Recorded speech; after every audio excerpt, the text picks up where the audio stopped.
जय हिंद दोस्तों। हम लोग हमेशा भगवान से कुछ न कुछ मांगते रहते हैं। हमारे मांगने का कभी अंत नहीं होता। कई बार हमारी मांगी मुराद पूरी होती है तो कई बार ऐसा लगने लगता है कि प्रार्थना बेकार जा रही है, भगवान हमारी सुन ही नहीं रहा है। जबकि सच यह है कि भगवान हर किसी की सुनते हैं और सभी की झोली भरने की कोशिश करते हैं। लेकिन जब झोली भरी हो या आपको भरी झोली को खाली करने का तरीका नहीं मालूम हो तो भगवान यही सोचता है कि इसे देने का भी क्या फ़ायदा। अगर आप वस्तुओं का उपयोग समुचित प्रकार से करेंगे तो निश्चित ही आपको आपकी मांगी गई चीज़ मिल जाएगी। लेकिन अगर आप उपयोग करना ही नहीं जानेंगे तो वस्तु लेकर करेंगे क्या। इस संदर्भ में एक रोचक कथा है। भगवान बुद्ध के एक शिष्य ने कहा, प्रभु मुझे आपसे एक निवेदन करना है। बुद्ध ने उसकी ओर देखा जैसे कह रहे हो कि पूछो। शिष्य ने कहा कि मेरे वस्त्र पुराने हो चुके हैं, अब वे पहनने लायक नहीं रहे, मुझे नए वस्त्र चाहिए। बुद्ध ने शिष्य के वस्त्रों की ओर देखा। वस्त्र सचमुच बिल्कुल जीर्ण हो चुके थे। बुद्ध ने दूसरे शिष्य से नए वस्त्र लाने के लिए कहा।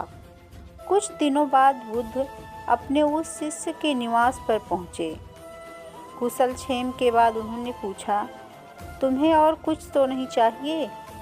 शिष्य ने कहा कि मैं इन वस्त्रों में बिल्कुल आराम से हूँ, मुझे और कुछ नहीं चाहिए।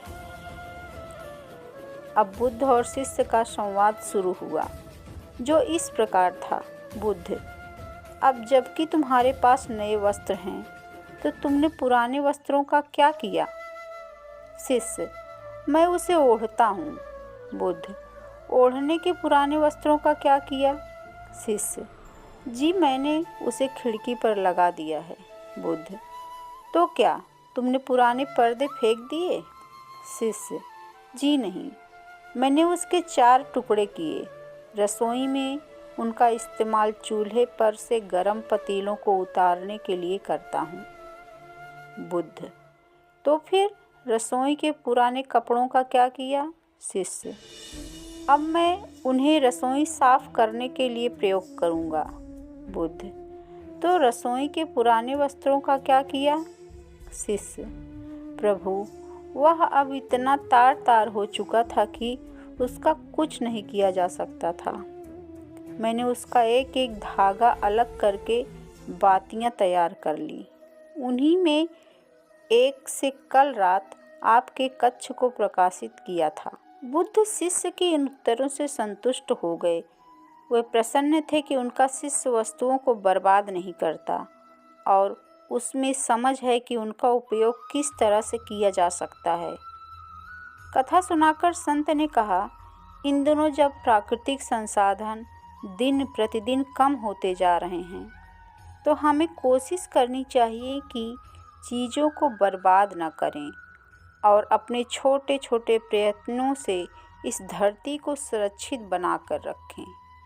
दोस्तों, आपको यह कहानी कैसी लगी? Please like, share and subscribe करें।